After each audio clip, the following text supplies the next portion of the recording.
본 방송에서 제공하는 투자 정보는 투자 판단에 대한 조언입니다. 방송에서 제공하는 주식의 가치, 가격 상승 및 가격 하락에 대해서는 방송사에서 보장하지 않습니다. 이 시각 헤드라인 뉴스입니다. 한국경영자총협회는 청와대와 여당의 비난 속에서도 당초 비정규직 문제 관련 무분별한 정규직 전환에 반대한다는 입장을 유지할 계획으로 전해졌습니다.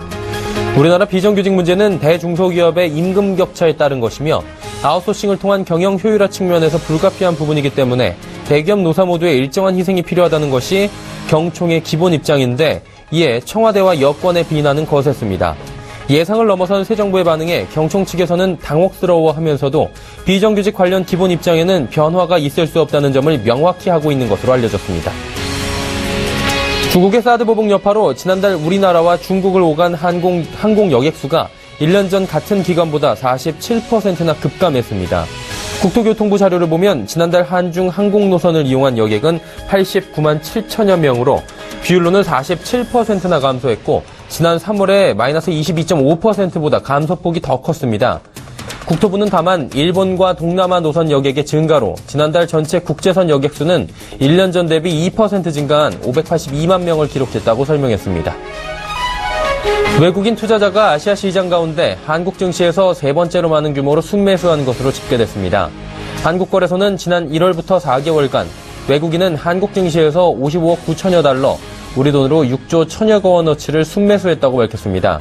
이는 관련 자료를 공표하지 않은 중국과 일본을 제외하고 아시아 증시 가운데 인도와 타이완에 이어 세 번째로 많은 규모입니다. 일반 개인 투자자가 P2P 대출 업체에 투자할 수 있는 한도가 1,000만 원으로 제한됩니다. 이에 따라 개인 투자자는 P2P 업체 한 곳당 1,000만 원까지 투자할 수 있지만 금융소득이 2천만 원 이상, 근로소득이 1억 원 이상일 경우 4천만 원까지도 투자할 수 있습니다. 또 P2P 업체는 모집한 투자금을 은행 등 별도의 금융사에 따로 예치해야 하고 업체별 연체율과 수수료율 등 의무 공시를 강화하는 등의 소비자 보호 방안도 마련됩니다.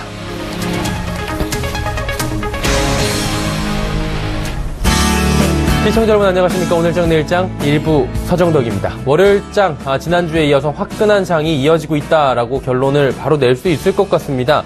지난주 내내 상승을 했습니다. 5거래일 연속 상승을 했는데요. 오늘도 또 상승합니다. 전고점 다시 뚫고 올라가면서 코스피 새 역사 쓰고 있는데 오늘 고점은 2370선도 돌파를 했습니다.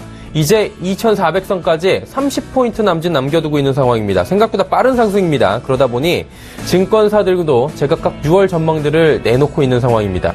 전반적으로 종합을 해보자면 낮게는 2380부터 높게는 2450까지 밴드를 잡고 있는데 사실 위아래 본다고 해도 아래로 따지면 10포인트 정도고요. 위로 따져도 70포인트밖에 되지 않은 얼마 남지 않은 수준이기 때문에 큰 상승에 대한 기대보다는 경계 또한 갖고 있다는 것을 엿볼 수 있습니다. 많이 올라오긴 했는데 더 갈 요인들이 많다고 생각도 하고요. 또 이제 단기 고점에 대한 물량 부담들도 있을 겁니다. 그래서 오늘 방송 함께 하시면서 두 시각입니다. 기대에 대한 시각, 조정에 대한 양시각 모두 정리해 보시면 좋을 것 같습니다. 자, 이 시각 시황 지금 나오고 있는데요. 코스피 지수 바로 만나보도록 하죠. 코스피 2352.33포인트입니다. 지금 하락 쪽으로 방향이 틀어진 모습을 보여지고 있는데요. 일단은 상승에 대한 부담감이 피로가 이제는 조금은 쌓여서 나타나고 있는 상황입니다. 2350선은 하지만 지켜주고 있는 상황이고 약보 합권까지 지금 내려와 있는 상황입니다. 자, 그렇다면 일중 흐름들 보시면 좀 이제 전강 후약 장세를 확인하실 수가 있을 겁니다. 장 초반에 2371.23포인트까지 상승했습니다. 하지만 1시를 기점으로 해서 1시 이후부터 빠지기 시작합니다. 그래서 현재는 약보 합권 2350선에서 공방을 좀 벌이고 있는 상황이고요. 수급 주체 한번 확인해 보도록 하겠습니다. 수급 주체 보시면 외국인의 매수 물량이 많이 줄었다는 걸 확인하실 수가 있습니다.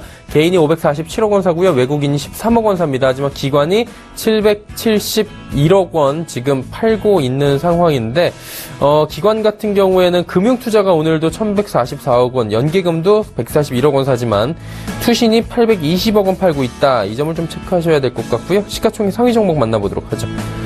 시총 상위주들 삼성전자, 현대차 지금 하락하고요. SK하이닉스 오늘도 상승합니다. SK하이닉스는 장중 58,000원대도 오늘 터치를 하는 모습이고요. 삼성전자도 상승해서 하락 쪽으로 방향이 바뀌었습니다. 네이버도 지금 강보합권 정도에서 머무르고 있고요. 전체적으로 상승이 많이 둔화가 된 코스피 지수입니다. 6위부터 10위는 변동이 좀 있는지 만나보도록 하죠. 현대모비스, 한국전력, 포스코, 삼성생명 보합권이나 하락 쪽으로 지금 틀어져 있고요. 삼성물산만이 1.87% 상승합니다. 다음 11위부터 15위도 살펴보도록 하죠. 신한지주, KB금융, 아모레퍼시픽, SK텔레콤 모두 하락이나 보합권 정도고요. LG화, 오늘 화학주들이 잘 갑니다. LG화학뿐만이 아니라 한화케미컬이나 이런 종목들도 굉장히 잘 가는데 LG화학 30만 원 넘어서면서 안착하는 모습들 보여주면서 30만 7,500원에 거래가 됩니다. 이제 코스닥으로 가볼까요? 코스닥 시장은 644.19포인트입니다. 1.82포인트 하락하고 있고요. 0.28% 하락입니다. 자, 코스닥 같은 경우에도 역시나 안 좋은 흐름들 이어가고 있는데 코스닥은 지난주에도 그렇고 전반적으로 거래소와는 좀 상반된 흐름들 이어가고 있었는데요. 장중 흐름들 살펴보도록 하겠습니다. 코스닥의 장중 흐름, 일단 장 초반은 647포인트, 648포인트까지도 갔는데 이내 전강 후약 장세에 또 나타납니다. 이내 하락했고요. 644포인트. 현재 포인트가 오늘의 저점 부근이다라고 보시면 될 것 같습니다. 수급주체 만나보도록 하죠. 수급주체 개인만 삽니다. 429억 원 개인만이 순매수하고요. 기관, 외국인 팔고 있는데 기관이 290억 원 팔고요. 외국인이 141억 원 순매도하고 있는 상황입니다. 시가총액 상위 종목들 살펴보도록 하죠. 셀트리온 보합이고요. 카카오, CJENM, 메디톡스 모두 하락하는데 카카오는 하락폭이 적습니다. CJENM이 이제 7만원대 중반까지 어느새 밀렸고요. 오늘 SK머티리얼즈가 시총 5위까지도 올라왔고요. 오늘 상승폭이 굉장히 큽니다. 20만원 이제 육박하고 있는데 4.62%나 상승하고 있는 모습입니다. 6위부터 10위 만나보도록 하죠. 로엔 오늘도 하락합니다. 83,000원대까지 밀리고요. 코미팜, SFA, 바이로메드 모두 하락합니다. SFA는 9만원대를 다시 지지하지 못하고 빠지는 모습이고요. 컴투스는 오늘 소폭 상승하면서 그간의 낙폭을 조금 되돌리는 현상이 있는데 기술적 반등 구간에서 좀 약하게 반등이 나오고 있는 상황입니다. 장이 안 좋다 보니까 그런 것도 있겠죠. 11위부터 15위도 살펴보도록 하죠. 휴젤, 파라다이스, GS홈쇼핑, 코롱생명과학 모두 하락하고요. 휴젤과 파라다이스의 낙폭이 큽니다. 파라다이스는 17,000원 찍은 뒤에 다시 15,000원대까지 급하게 밀리고요. 원익 IPS만이 지금 2.83%대의 상승폭을 가져가고 있습니다. 자, 원달러 환율의 흐름까지 살펴보도록 하겠습니다. 원달러 환율 오늘 강보합권이었다 현재는 약보합권으로 전환이 됐네요. 1119원 90전, 1200원대까지 지금 지지를 받지 못하고 있는 원화가 소폭의 강세를 보이고 있는 상황입니다. 자, 국내 증시 흐름 여기까지 살펴보도록 하겠습니다.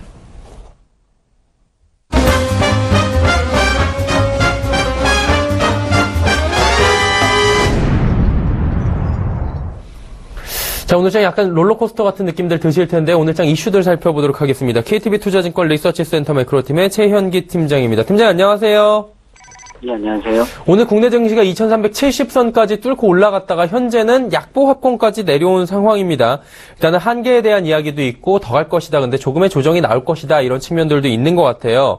어떻게 보십니까? 현재의 좋은 분위기가 쭉 갈 것이라고 보십니까? 아니면 단기 조정이 6월엔 좀 나올 것이라고 보세요? 글쎄요. 저희는 일단은 추세 자체는 계속 좀 상승 쪽으로 흘러가지 않을까라는 생각을 가지고 있는데요. 기본적으로 시장 참가자들이 그간의 불확실성을 높였던 이벤트들 자체가 좀 무난히 소화되는데 조금 더 주목을 하고 있는 것으로 보고 있고요. 또 그간 이제 글로벌 증시의 상승 배경으로 자리 잡았던 펀더멘털 개선이라든가 또 기업들 이익 개선에 대한 기대감이 여전히 좀 유효한 상황이기 때문에 추세 자체는 크게 의심할 만한 여지가 많지 않다라고 보고 있습니다. 다만 이제 앵커님도 말씀하셨지만 사실은 이제 5월 달에도 5월 초만 하더라도 사실 글로벌 증시가 좀 상승 모멘텀이 좀 둔화가 됐었고 이제 그 가운데서 이제 사실 코스피 지수의 상승폭이 확대되었었기 때문에 어느 정도의 좀 기간 조정 자체는 좀 염두에 두고 있었습니다만 사실 뚜렷하게 조정 장세가 나타나지 않았고 오히려 2300선을 좀 빠르게 뚫고 올라가면서 그 가운데서도 상승폭이 좀 확대되었었거든요. 그래서 어쨌든 조정을 염두에 두고 있는 상황이긴 합니다만 이제 쉬지 않고 올라갔기 때문에 좀 역으로 말씀드리면은 지금 언제 조정을 받아도 사실은 뭐 이상할 게 없는 뭐 상황이라고 보시면 될 것 같고요. 기술적으로는 분명히 뭐 부담이 있는 자리이긴 합니다만 지금 이제 수급 측면에서 보더라도 외국인의 순매수세의 어떤 강도 자체가 좀 이전보다는 좀 둔화되긴 했습니다만 지금 연기금 쪽, 이제 기관 쪽에 매수세가 강화가 되면서 지금 이제 내부적으로도 유동성이 좀 괜찮아지는 상황이기 때문에 여기서 뭐 조정을 받는다 하더라도 낙폭 자체는 크지 않을 거다라고 보고 있는 상황이고요. 계속 시장 참가자들은 이제 불확실성을 높일 만한 이벤트들보다는 펀더멘탈이 회복되는, 그래서 그러한 것들을 이제 매일 발표되는 경제지표를 통해서 확인할 것 같고요.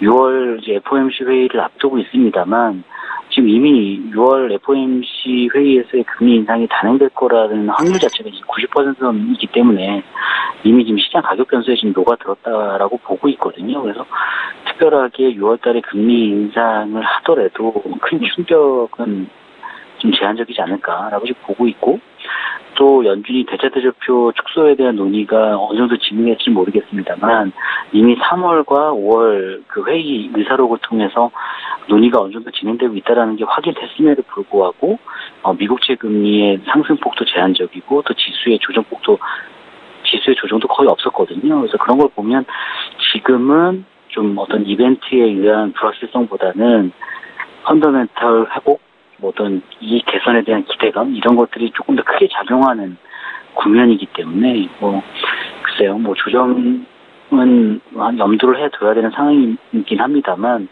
조정의 어떤 기간 자체는 길지 않을 거다. 폭 자체도 상당히 좀 제한적으로 가지 않을까라고 생각을 하고 있습니다. 네. 그리고 이제 국내 경기 회복에 대한 기대감이 크기 때문에 말씀하신 대로 5월장이 이렇게 또 불붙어서 올라가고 있는 거 아니겠습니까? 어떻게 보십니까? 경기 회복에 대한 기대감, 그리고 기업 실적에 대한 기대감, 전반적으로 볼 때 좀 긍정적으로 보십니까? 지금 어쨌든 이제 문재인 정부가 추진하고 있는 것은 어떤 기업 쪽에서의 투자 활성화, 물론 이제 그 부분도 중요하긴 합니다만, 기본적으로 소득 주도의 어떤 성장 모멘텀 확보를 위한 정책들이 나올 거라고 보고 있습니다. 시험대가 될 수 있는 게 추경 편성이 될 것 같고요. 10조 원 규모의 추경 편성이 일자리 창출만을 위해서 이제 추경 편성이 될 거냐 여부가 좀 주목해봐야 될 것 같은데, 지금 어쨌든 아직까지 이제 인준 절차 과정 자체가 좀 생각보다 좀 딜레이될 가능성이 있기 때문에 당장 이제 기대감을 안고 가기에는 좀 부담스러운 부분이긴 합니다만, 기본적으로 지난해에 어떤 그 세계 잉여금 남아있고 또 올해 초과 세수분이 넉넉히 있기 때문에 국채를 추가적으로 발행하지 않고라도 사실 추경 편성이 되어 있는 상황이거든요. 근데 지금 이제 여소야대 국면이기 때문에 물론 이제 국회 동의가 필요한 상황이긴 합니다만 이 시험대만 잘 통과를 해서 추경 편성이 되고 실질적으로 문재인 정부가 공약대로 어떤 정책들을 추진해 나간다는 것이 확인이 되면 결국에는 이제 지금 내수주 어떤 내수 경기 회복에 따른 좀 내수주 퍼포먼스에 대한 기대감이 높아지지 않을까라고 생각을 하고 있고요. 다만 이제 이 인준 절차가 마무리되는 게 6월 말, 빠르면 6월 말, 길어지면 7월 초 정도 될 거기 때문에 지금 당장 이 모든 기대감을 안고 내수주를 좀 공략하기에는 좀 시점 자체가 좀 이를 수는 있겠습니다만 6월 말까지 7월 초 좀 확인해보고, 좀 어떤 절차 과정들이 기존에 어떤 긍정적으로 봤던 시나리오대로 간다면, 좀 내수 경기는 어쨌든 1분기가 바닥일 거다라는 시그널이 조금 더 강화될 것 같고요. 그렇게 보면, 지금, 내수주 쪽에 아무래도 이제 수급 쪽이 좀 일부 개선되고 있는 모습인데, 조금 더 이제 그러한 흐름 자체가 좀 강화되지 않을까라고 보고 있고요. 수출 같은 경우도, 1분기 못지않게 사실 2분기 수출도 상당히 괜찮은 상황이거든요. 5월 수출도 두 자릿수대 증가율이 이제 나올 거라고 보고 있는 상황이고, 그렇다고 보면 2분기에도 사실은 대형 출주의 어떤 이 개선 기대감은 지속될 것 같습니다. 그래서 그렇게 보면 지금 출주와 내수주를 좀 균형 있게 가져가는 전략을 지금 짜보는 것이 조금 더 좋지 않을까라고 생각하고 있습니다. 그렇다면 이런 여러 가지 점들을 종합적으로 고려해 볼 때 이번 한 주가 시작이 됐습니다. 주간 투자 전략 어떤 방향으로 큰 방향성을 가지고 가는 게 좋을까요? 좀 기간 조정을 염두하기보다는 좀 추가적으로 상승하는 쪽에 좀 무게를 두고 싶고요.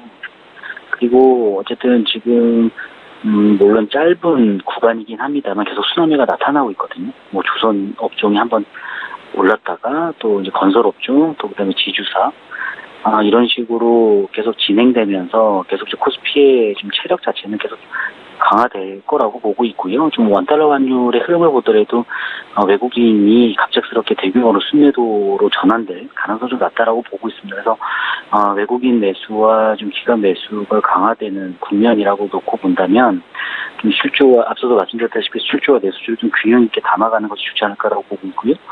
조성주 쪽에도 물론 구간마다 이제 키 맞추기 장세를 연출할 것으로 보고 있습니다만 아직까지는 대형주가 좀 더 유리한 상황이 아닌가라고 보고 있기 때문에 그렇게 본다면 계속 좀 코스피 대형주에 접근하는 전략이 좀 필요하지 않나라고 생각하고 있습니다.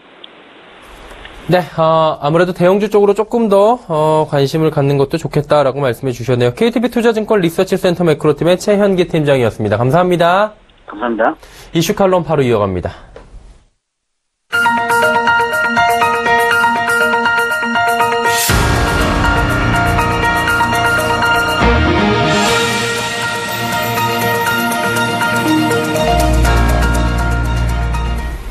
마켓 리더들과 함께하는 시간 이슈 칼럼 시간입니다. 오늘은 미중산업경제연구소 조용찬 소장과 함께합니다. 소장님 안녕하세요. 안녕하십니까. 정말 시간이 빠른 게 5월이 오늘 내일 하고 모레까지 딱 진짜 사흘밖에 남지 않은 것 같습니다. 현명한 투자를 위해서 이제 우리가 또 6월을 대비해야 될 것 같은데 6월을 앞두고 하반기 투자 전략을 좀 짜기 위해서 먼저 미국 경제를 저희가 한번 체크하는 시간을 가지면 좋을 것 같아요. 미국 경제 성장률이 2분기에는 어떻게 좀 높아질 거라고 보십니까? 네, 결론적으로 말씀드려서 2분기 미국의 실질 GDP 성장률은 연율로 3%대까지 높아질 것으로 보여지는데요. 1분기가 0.7%에 그쳤지만 이는 계절적인 그 기후와 같은 영향이 컸었기 때문에 2분기부터는 정상 궤도에 들어서지 않을까 보여집니다. 가장 중요한 것은 GDP의 70%를 차지하는 개인 소비에 달려 있는데요. 현재 고용 환경도 좋고요. 또 임금 상승도 완만하지만 계속 상승 흐름을 이어가고 있다는 점. 이뿐만 아니라 소비자 심리도 주가 상승에 따라서 상당히 좀 호전되고 있기 때문에 아무래도 소비가 미국 경제를 이끄는 주요 동력이 될 것으로 보여집니다. 이뿐만 아니라 설비 투자 같은 경우에도 기업 수익 개선으로 인해서 현재도 계속 높은 증가율이 예상이 되고요. 또 정부 지출도 지정학적 리스크 고조로 인한 국방 관련 지출이 늘고 있기 때문에 미국의 경제는 앞으로도 하반기에도 계속 증가하지 않을까 보여집니다. 이런 측면에서 봤을 경우에 이제 앞으로 주택 투자라든지 그리고 수출 증가가 좀 확실해진다면은 하반기에 그 미국 경제는 계속 그 높은 수준의 성장을 유지할 것으로 보여지기 때문에 올해 전체적으로 미국 경제가 2.5% 전후 성장을 한다는 점에서는 아무래도 악재가 나올 때마다 미국 증시와 관련해서는 매수할 수 있는 기회가 되지 않을까 보여집니다. 일단은 긍정적인 측면들이 많이 있을 거라고 저희가 유추할 수 있는 대목인 것 같은데요. 옐런 의장 한번 여쭤보도록 하겠습니다. 임기가 내년 2월 3일인가 만료가 되는데 연내 보유자산 축소나 추가 금리 인상들 속도를 낼 것이다라는 전망들이 많이 나오고 있는 상황입니다. 보유자산 축소부터 여쭤보고 싶은데요. 어떤 식으로 추진이 되는지 그리고 미국 금융시장에 미칠 영향들이 분명히 좀 클 것 같은데 어떤 방향성을 갖게 될까요? 네, 5월 FOMC 의사록을 보면은 대부분의 연준 의원들이 보유자산 축소에 동의한 것으로 나왔는데요. 12월에 축소와 동시에 재투자와 관련해서도 단계적으로 종료를 발표할 것으로 보여지고요. 이듬해 3월부터는 진짜 실행이 들어갈 것으로 보여집니다. 보유자산을 5년에 걸쳐서 한 2조 달러 정도를 줄일 예정으로 있는데요. 2023년이 되면 최종적으로 양적 완화가 실시하기 이전인 3조 달러 정도만 보유하게 되지 않을까 보여집니다. 아무래도 처음에는 시장에 충격을 줄 수가 있기 때문에 월간으로 150억에서 한 230억 달러 정도를 줄여나갈 것으로 보여지고요. 이쯤 내년쯤 되면은 중반 이후에는 한 400억 달러 정도로 좀 양을 좀 늘리지 않을까 보여집니다. 이렇게 됐을 경우에 한 해 미국 채권 발행량이 한 3% 정도가 만기 상환들이 이제 연장이 되지 않기 때문에 연간 미국의 장기 금리 같은 경우에는 20bp 정도 올릴 가능성이 높은데요. 이렇게 되면은 자동차 판매라든지 주택 수요와 같이 금리에 민감한 산업들은 아무래도 성장 탄력이 좀 둔화될 가능성이 있기 때문에 자동차라든지 건축 자재와 관련해서는 아무래도 좀 악재가 되지 않을까 보여집니다. 어쨌든 산업별로 이렇게 좀 희비가 명암이 엇갈릴 수 있다라고, 특히 자동차나 산업재 같은 경우에는 좀 암쪽으로 올 수 있다라고 하셨고요. 금리 인상과 더불어서 보유자산 축소, 그리고 트럼프 탄핵, 여러 가지 좀 미국의 돌발 변수들이 아직 많이 남아 있는 상황입니다. 경기 확장세가 이런 불확실성을 바탕으로 해서 계속해서 지속하고 좀 커져 나갈 수 있을지, 이 부분도 궁금한데 어떻게 보십니까? 네, 앞으로 미국 경제가 직면할 세 가지 위험을 거론하면 월가 쪽에서는 트럼프의 탄핵을 둘러싼 정치적 혼란이 거론되고 있는데요. 이는 아무래도 정치적 혼란으로 인해서 인프라 투자라든지 그리고 재정 정책이 좀 늦어질 가능성이 있기 때문에 그렇습니다. 두 번째로는 완전 고용 상태의 미국 경제가 세제 개혁이라든지 인프라 투자에 뒤늦게 반응을 했을 경우에는 아무래도 경기 후퇴 위험이 있다는 점이고요. 또한 현재 FRB 이사 중에서 세 자리가 비어 있습니다. 여기에 내년에는 2월엔 의장, 그리고 6월에는 부의장의 임기가 끝나게 되는데요. 2018년 여름부터는 전혀 다른 성향의 FRB가 꾸려지게 됩니다. 이렇게 됐을 경우 금융정책의 연속성을 찾을 수 없게 되거나 시의적절한 금융정책을 내놓지 못한다면 경기 후퇴가 좀 빨리 찾아올 수가 있고 또 경기 후퇴 기간이 길어질 수가 있는데요.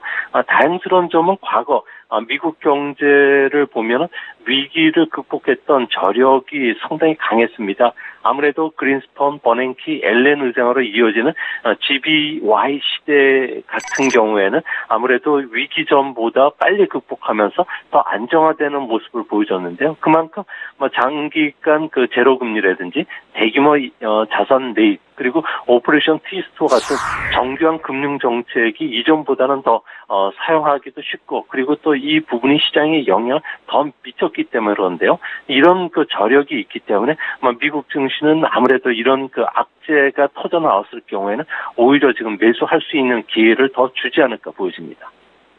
네, 그리고 주말 이탈리아에서 열린 G7 정상회담 한번 여쭤보도록 하겠습니다. 트럼프 미국 대통령이 파리 협정 잔류에 대해서 언급을 하는 대신에 이번 주 최종 결정을 내리겠다고 밝혔는데 분위기도 그렇게 좋지 않았던 것 같습니다. 트럼프 미국 대통령이 몬테네그로 총리를 밀치는 영상들이 나오기도 하고요.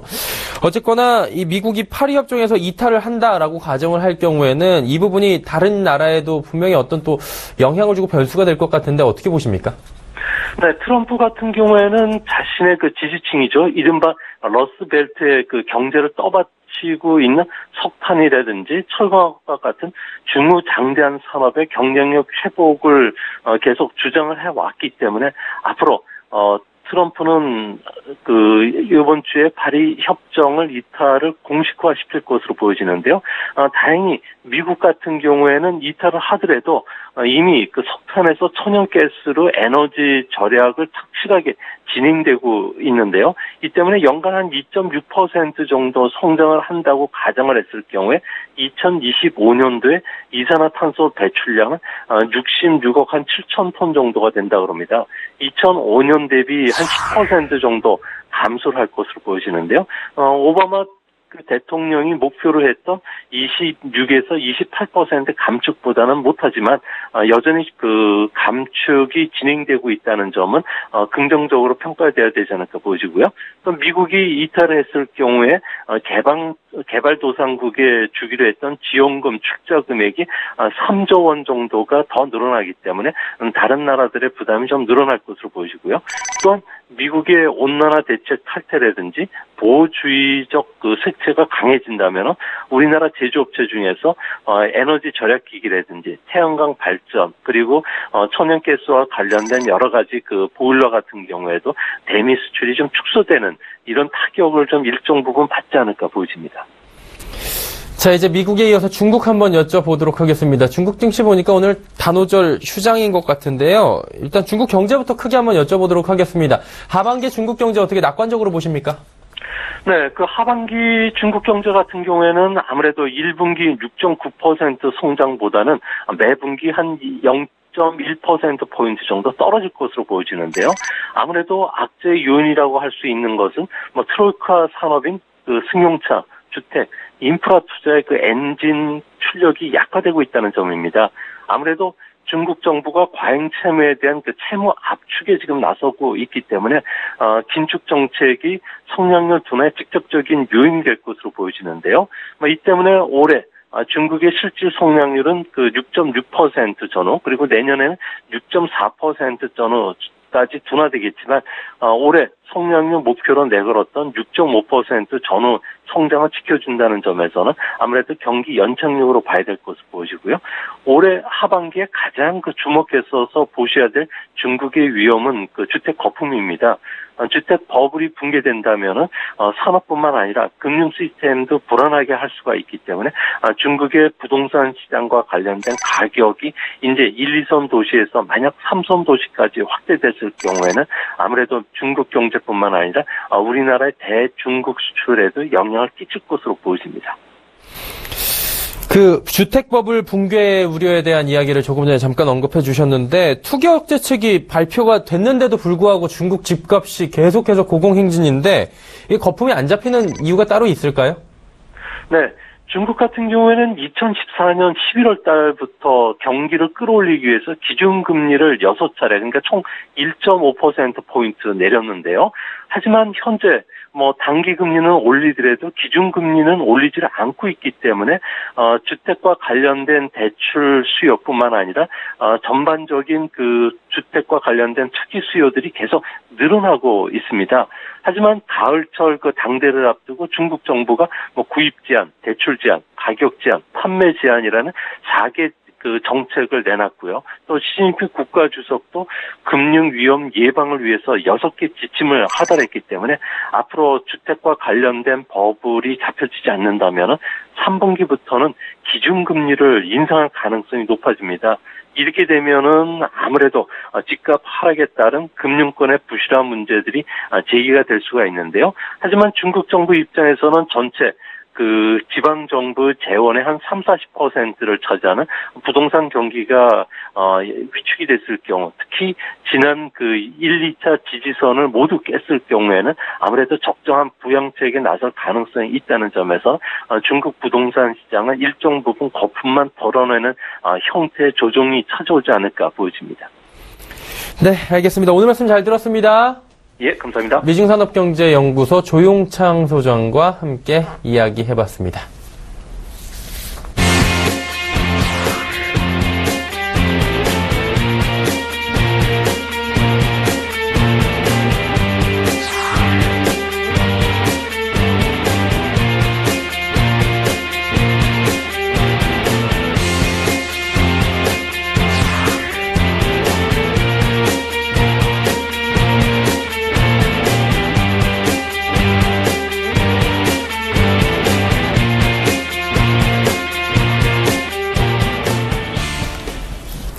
오늘장 내일장 1부 함께 하셨고요. 잠시 뒤 2부 예고해드리도록 하겠습니다. 많은 종목들을 쉽고 빠르고 정확하게 짚어보는 라이브 매매타임 시간이 준비가 되어 있는데요. 100원의 정보 이용료 추가되는 샵 0082번을 통해서 종목 상담 남겨주시면 함께 해주시는 두 분이 상담해 주십니다. 메리츠증권의 장기환 부장, AR인베스트먼트 오현진 팀장 두 분과 함께 할 테니까요. 2부 알차입니다. 함께 해주시길 바랄게요. 잠시 뒤 2부에서 뵙겠습니다. 고맙습니다.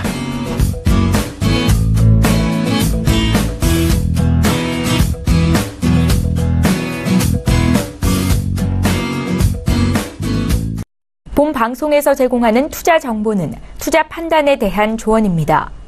방송에서 제공하는 주식의 가치, 가격 상승 및 가격 하락에 대해서는 방송사에서 보장하지 않습니다.